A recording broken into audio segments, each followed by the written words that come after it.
World Skills UK Skill with Me Masterclass. My name is Stephanie Tibbett and I work as a performance coach, and our aim is to enhance young people's ability to reach their own potential. One of the ways that we're doing that is by developing these masterclasses for performance mindset. And one important aspect for you to be able to perform at the highest level is for you to be able to control your attention. So today's session, we're going to look at attention in terms of what it is and all the different ways that we might use it, and the number of times that we're maybe not able to control it to our best ability. So it's useful to start off with the definition. So attention is about your ability to focus on what is important while avoiding any other distractions. So we often find that we can focus on factors that are important, but sometimes we focus on factors that are not important, and that gets in the way of our performance, our ability to really do our task to the highest level. What I mean by that is, perhaps if you think back to a time when you're trying to perform something that's really delicate, that takes a lot of attention and a lot of skill, and the slightest distraction makes whatever you're trying to achieve, makes that not happen.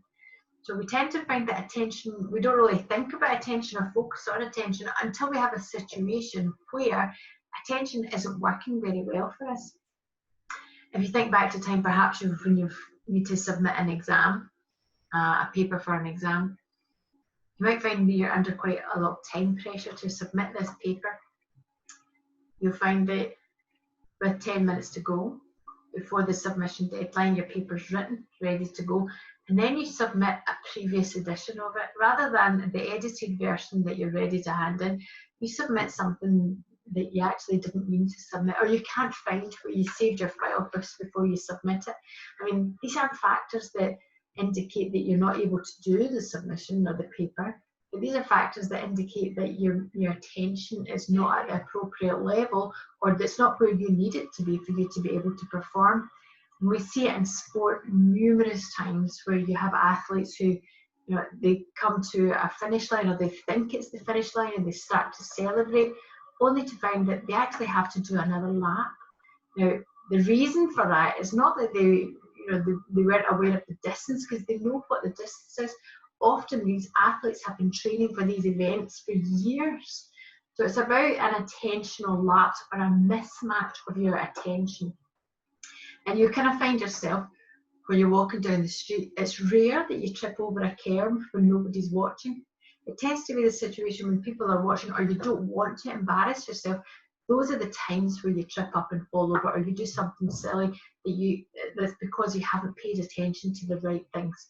So when we look at attention, we tend to think of it as a spotlight. And if you look at the graphic on the screen now, it's that kind of spotlight that we look at, and it's where we direct our attention. So if you think of attention as your spotlight, think about it as wherever you're directing it to go. Now, if you look at the next graphic, there are 3 different heads. When you see those heads, I just don't want you to worry about the wording just now, but if you look at the 3 heads, you can see that there's a different width of those spotlights. And if you look at the top one, that's a theoretical optimal attentional field. So it's kind of like the spotlight that we saw in the previous graphic.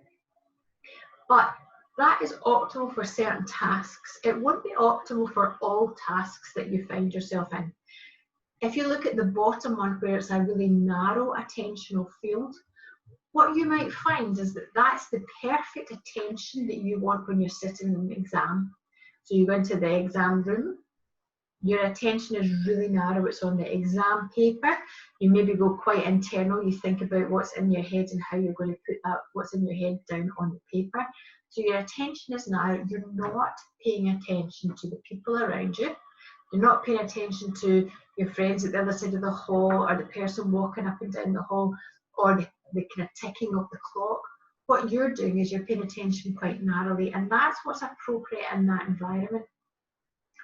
What you might find is a broad attentional field is much more relevant for you when you're say you're playing sport, you need to know where your teammates are, you need to know where the opponents are, you need to know where the ball is in the lines of the court. So you need to be aware of who's around you and what's around you for you to be able to perform well. So we need to be able to shift attention from broad to narrow to that kind of moderate level, depending upon what situation is important. Now, the problem with that kind of high performance mindset is that we often find ourselves in a situation where we're quite nervous, or we're really anxious about our ability to perform at that level, or we're not sure if we're able to perform at that level. Now, sometimes attention is mismatched. So you might have gone into your exam, using that same example. You might have gone into the exam and you might think, yeah, this is so easy. I'm going to absolutely smash this exam. This is not a worry for me at all. So you go into that exam room and you pay attention to people around you, you wave to your friends, you kind of not too concerned about the time.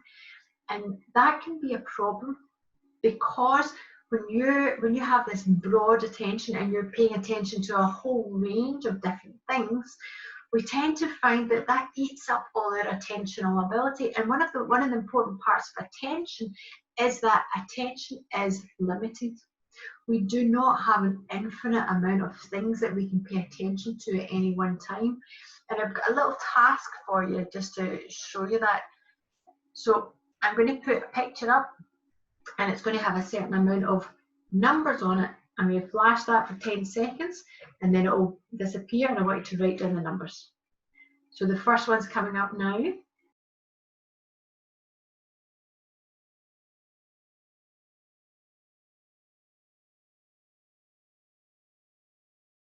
Now, the first one will be relatively easy, because although I said that your attention is limited, remembering two items in the order that they're in shouldn't be too difficult. Okay, the next one, please.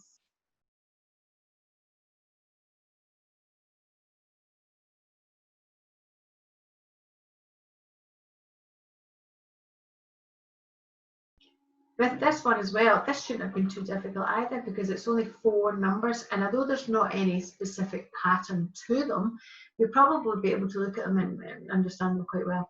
All right, the next one.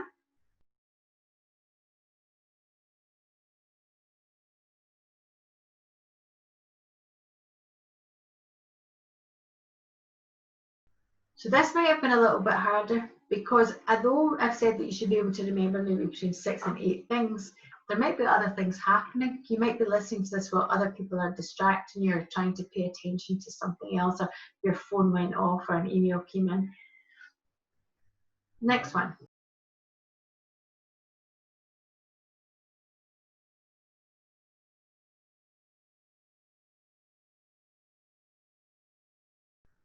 So I want you to check, see if you got this last one right. It's 6, 3, 5, 2, 8, 4, 1, 9.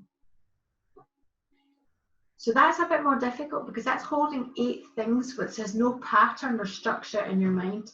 Now, you might have been able to do that if you were absolutely focused and you tried to build some kinds of pattern in that.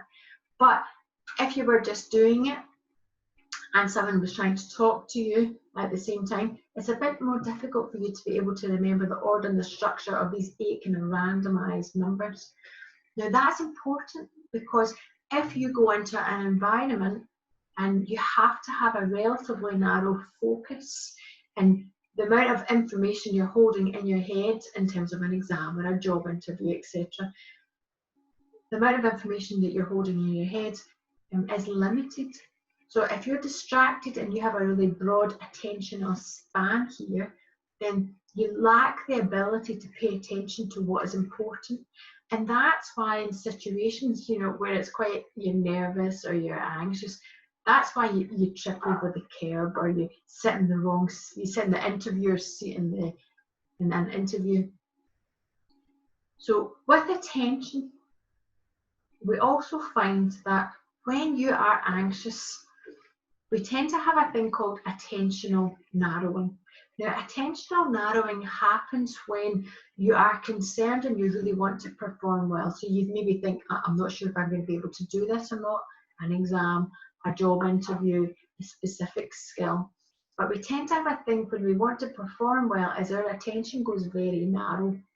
Now that can be useful if it's a really intricate thing that you're trying to do. But what sometimes happens is that we miss what's an important cue. So we go so narrow and only focus on the one thing that we tend to miss the cue that's important to us. So in an interview, you don't really pay enough attention to the interviewer's question because you're too busy thinking, oh, how do I come across? Am I saying the right things? And you miss the interviewer's question. The other thing with anxiety, or when you're in an anxious state, is that we tend to go internal. So when we narrow our attention, we tend to pay attention to what's going on in our heads or how our bodies are feeling, rather than be able to pay attention to what's relevant externally. So that's important for us to be able to play about with shifting attention, because if you know that you go really narrow in a position where you're nervous, then we need to do some attentional training to try to widen it so that you are paying attention to what's important as well. And if you're so broad that you're taking in so much information that you can't pay attention to what's relevant, that's when we need to work on developing your attentional skills to reduce and only take in the information that is relevant to you at any one time. Now, with attention, we have a thing called selective attention, and that's about your ability to really pay attention to what is important. So it's important for you to understand where you naturally pay attention. We tend to have things that we're more comfortable with. So for example, some people might be quite broad, they might take in a lot of information, and they find playing a sport, a team sport, where there's a lot of information, you have to be aware of all the different things that are happening. They find that quite easy. The others might be more internal, or might be quite narrow, and they tend to be individuals that play more solo sports, and it's a repeated pattern that you're going through. So for example, gymnastics or snooker, because you're not really responding instantaneously, you have to think and you're repeating a set piece. So that is important for you to understand where your dominant attentional style is, and then to have a look at the skill that you're trying to do or the situation that you're trying to master. What's going to help you reach your potential, because we need to think about how to match your attentional style to the attentional needs of the situation that you're going to be in.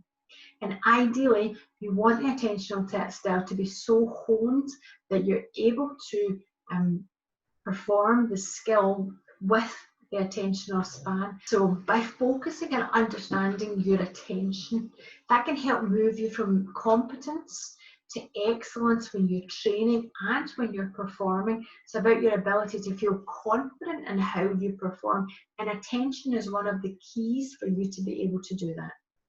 Thank you for joining World Skills UK for this masterclass, and make sure you check out the next in the series about how to train your attention to allow you to develop these skills.